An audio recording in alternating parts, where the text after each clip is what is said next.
आप सभी का स्वागत है। किसान भाइयों, ट्रेंच विधि से गन्ने का उत्पादन करके गन्ने की खेती में जो लागत आती है उसकी बचत की जा सकती है, खेती को आसान बनाया जा सकता है।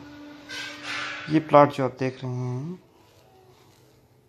किसान श्री कुलवीर सिंह जी का सितंबर की प्लांटिंग का ये प्लाट है, जिसकी गोल से गोल की दूरी 4.5 फीट है और जो टुकड़े बोने में प्रयोग किए गए हैं, 2 आंख के टुकड़ों का प्रयोग किया गया।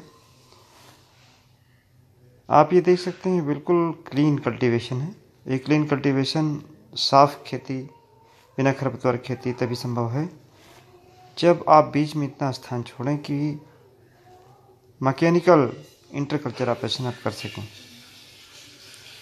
किसान भाइयों,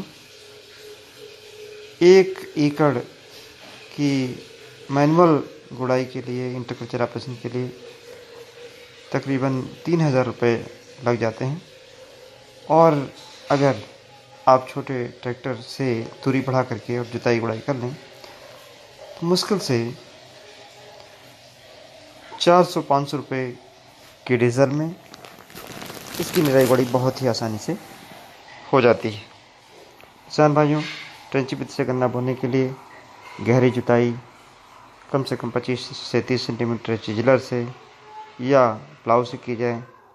गन्ने के बीज का जो प्रयोग किया जाए, मोटा गन्ना हो, स्वस्थ गन्ना हो। गन्ने की प्रजातियां जो इस समय उत्तर प्रदेश में चल रही हैं, जो अच्छी प्रजातियां हैं, CO 0238 है, कोसा 8272 है, CO 0118 है, जल प्लॉय क्षेत्रों में 98-014 है। चूँकि बसंतकालीन गन्ने की बुआई चल रही है और हमारे किसान श्री कुलवीर सिंह एक बहुत अच्छे कृषक हैं। इनके द्वारा गन्ने की बेहतरीन खेती की जाती है, जिसमें सब फसलें भी लाई जाती हैं और साथ ही में स्वस्थ गन्ने का उत्पादन किया जा रहा है। इसको देख करके बसंतकालीन जो गन्ने की बुआई हो रही है, आप इन पद्धतियों को अपना करके और इसका फ़ायदा उठा सकते हैं। बीज का शोधन ज़रूर किया जाए। अच्छा उत्पादन लेने की ज़रूरी है कि बीज बहुत स्वस्थ हो और उसका शोधन भी किया जाए। बीज गन्ने के ऊपरी हिस्से का हो। शोधन के लिए वेबस्टीन या हेक्साटॉप का आप प्रयोग कर सकते हैं। कम से कम आधे घंटे के लिए गन्ने के बीज के टुकड़ों को भिगो करके तब बुआई करें। 2 आंख के टुकड़े का प्रयोग अगर कर रहे हैं तो टुकड़े से टुकड़े की दूरी 10 सेंटीमीटर हो। लाइन से लाइन की दूरी, जैसा कि मैंने बताया, 4.5 फीट हो। गन्ने के टुकड़े के ऊपर जो मिट्टी आप डालें, वो अगर बलुई मिट्टी है 3-4 सेंटीमीटर मिट्टी डाल करके और हल्की सिंचाई बोने के बाद कर दें।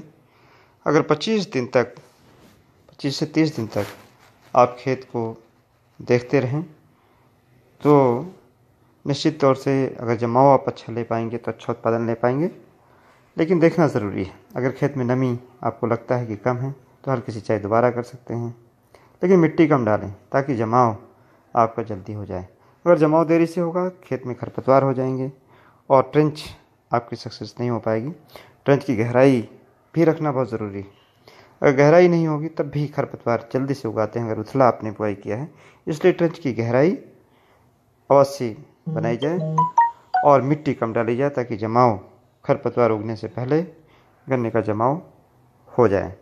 अगर इन बातों को आप ध्यान रखेंगे तब जा कर के आप गन्ने का अच्छा उत्पादन ट्रेंच विधि से ले पाएंगे। और यदि आप लापरवाही से खेती करेंगे तो ऐसा संभव नहीं है। देख सकते हैं आप कि इंटरकल्चर ऑपरेशन के साथ में इंटरक्रॉपिंग भी आप आसानी से ट्रेंच विधि में कर सकते हैं। ये किसान हमारे, इन्होंने बहुत अच्छा साफ फसली खेती की है। गन्ने आप इस तरीके से पैदा कर सकते हैं जैसा कि आप यहाँ देख पा रहे हैं। बहुत दूर दूर के हमारे किसान भाइयों के प्लाट हैं और इन्होंने ट्रेंच विधि अपना करके और गन्ने का उत्पादन किया है, गन्ने की बंधाई भी की है।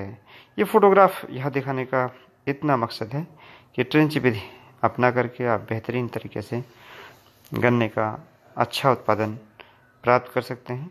और जहाँ किसान भाई बहुत 250-300 कुंटल गन्ना पैदा कर पाते हैं, आप 500-700 कुंटल गन्ना पैदा कर सकते हैं। धन्यवाद। जय हिंद, जय भारत।